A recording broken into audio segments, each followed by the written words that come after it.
Hey, the PMP exam is one of the most difficult tests for professionals, and we've heard this from everyone. But not to worry, you have a coach who eats the PMBOK for lunch. Here he is to set the record straight for you, your friend Phil.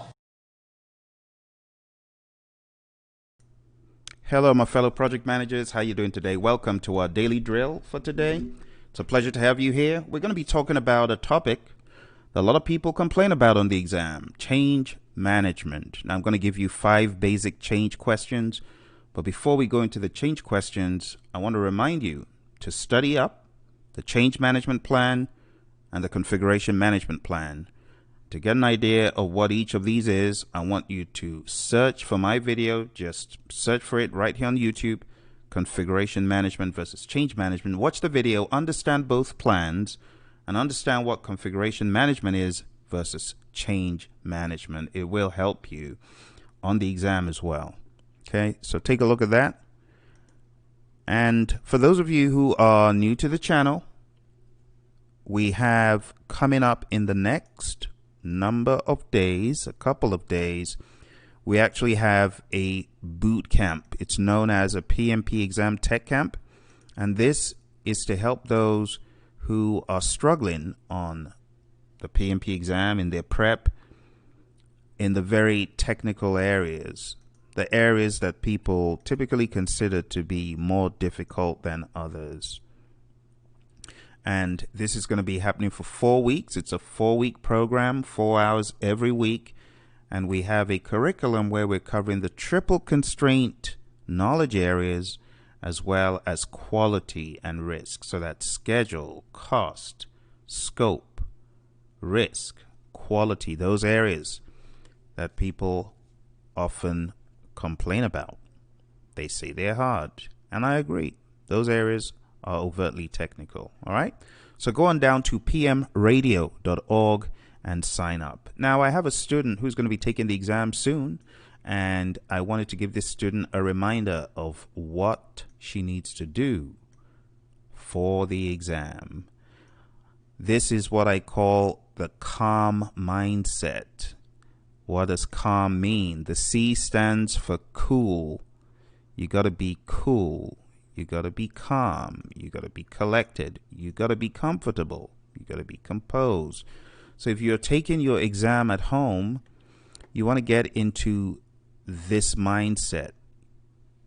Probably means you need to sleep early, you need to get enough rest, make sure you don't have stress around you, such and such.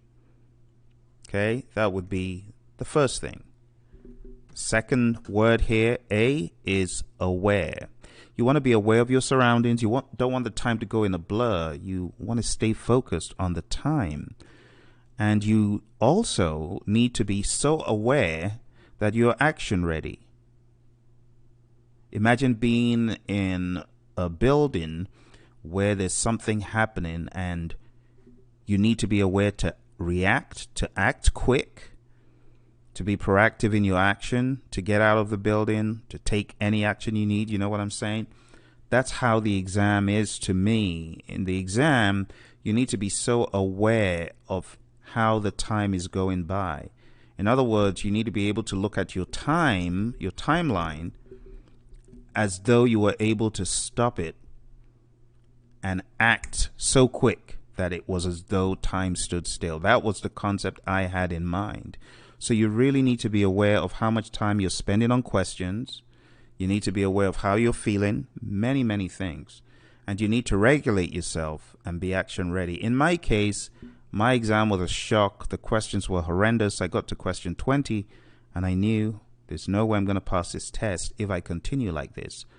But I was action ready. I was ready to do something different, and I did. So I went to question 200 and took the exam backwards, and it paid off. My result was a lot different from what I thought it was going to be. But that's a different story.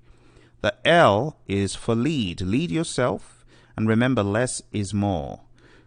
Especially a day to the exam, studying and studying and studying and trying to cram everything into your head is not the best use of your time. It's not. So you want to study less in the days leading up, the day leading up. Get some good rest, relax your mind, relax your brain, and you'll be glad that you did. And last but not least, we have M. Be mindful of your resources. Be mindful of the resources you have to get the exam done. I heard from another student last week of how energy sapping it was. That's true. Could be a very energy sapping exam. So be aware of your resources, be aware of your time. And if you're going into a Pearson center, then be sure to take food with you if you need to, take a drink with you if you need to, but make sure you've got a vehicle to be refreshed, like a way of being refreshed. Plan what you're going to do if you decide to take that 10-minute break, which I honestly recommend that everyone take at least a 5-minute break, douse water on your head, get back into the zone, but allow some decompression time. It really, really helps. So if that's you, I would advise you to think about taking breaks and being mindful of your resources. You see, there's no point having 4 hours for an exam and then rushing all the way through. And at the end of the day, you only have you have an hour left. Imagine some people have a whole hour left, but the quality of the time they spent initially was pretty bad. In other words, they rushed the exam at the expense of having a break. It doesn't even make sense. So my suggestion is plan in a break, take the break, you'll be glad that you did. Okay? So that's the calm mindset. And now it's time to go into a few overarching thoughts for those taking the exam. So if you're initiating, there are just two processes: developing the project charter and identifying the stakeholders. But you do need to remember, my friends, that the project charter is one of their sacred cows. Very important. Understand what is in it. Understand how the project charter could be used as a vehicle to understand if you are within scope or out of scope, especially when that's the only document that you have in the very beginning before you flesh scope out in a scope baseline. So if you really want to know what the project is meant to do at a high level and what authority you have at a high level, this is the document to go to. The stakeholder register is the document that stores the stakeholders' names and additional information. On these two things, you do them in initiating, and I would advise that you read the PMP exam content outline and understand the context for these two documents, these two processes. All right. In planning, I expect you to be tested quite heavily on the process of planning across the different knowledge areas through the planning process group. For executing, I expect you to be tested heavily in these 8 processes, and for that reason, I'll say take time out and browse through the ITTOs for each of those 8. That is one thing I would do the day before. Just go through them. Direct to manage project work, go through the inputs, go through the outputs, manage project knowledge, go through the inputs and the outputs, and so on. Moving all the way down executing. Monitoring and controlling needs no illustration or needs no announcement. You guys have heard me talk about this so many times and show you data flows. So you do know that what you have happening in planning usually has its mirror image at the other side of the world in monitoring and controlling. In other words, if you have a planned schedule management, then you've got a control schedule. If you've got a planned scope management, then you've got a control scope, for example, and you know what you do there. But the big things that you need to remember: WPD going in, WPI coming out of those processes outside of integration, but in monitoring and controlling. So WPI coming out, change requests coming out, and some other things like OPA updates from some of those processes could also be outputs of those monitoring and controlling processes. But you need to go through each one.